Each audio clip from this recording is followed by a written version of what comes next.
Le don d'organes, le Burkina s'y intéresse à présent avec l'adoption de 2 décrets en Conseil des ministres.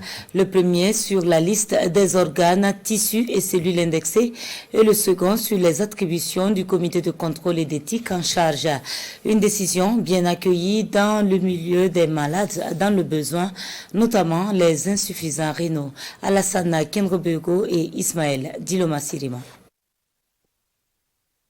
Une lueur d'espoir pour les personnes en attente d'organes, de tissus ou de cellules humains pour une transplantation ou une greffe. Presque 3 années d'attente après la loi votée en décembre 2020 pour que le Conseil des ministres valide les décrets d'application. De ce décret, la liste des organes pouvant être prélevés et transplantés au Burkina est dressée. Nous notons par exemple que le rein, le cœur, la cornée pourront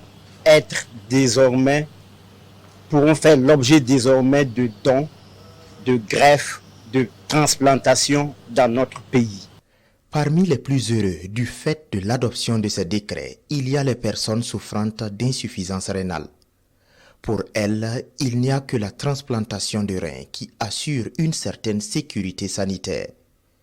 Mais pour en bénéficier, il faut se rendre dans les pays maghrébins, asiatiques ou européens. Et je ne vous dis pas, ça coûte des vingtaines de millions. Le déplacement de l'intéressé, la prise en charge du donneur, le séjour, et puis la prestation et les différents frais. Et beaucoup de gens se sont ruinés pour pouvoir le faire, et ce n'est pas évident. Ce n'est pas à la portée du premier Burkinabé venu. D'où cet appel à plus de diligence pour mettre en place le Comité national de contrôle et d'éthique du don.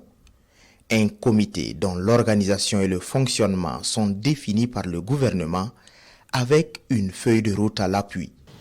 Et la feuille de route nous permettra de faire en sorte que d'ici le premier trimestre de l'année 2024 au plus tard, la première greffe rénale soit une réalité au Burkina Faso.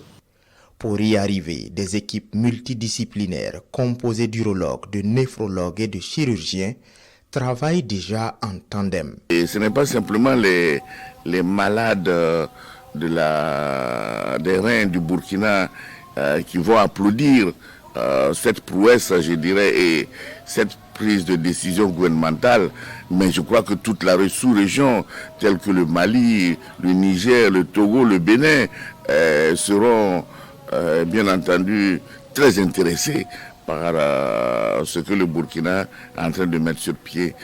Et le président de l'association burkinabé des dialysés insuffisants rénaux de saluer l'engagement du gouvernement qui injecte chaque année plus de 5 milliards de francs CFA pour la prise en charge des maladies rénales.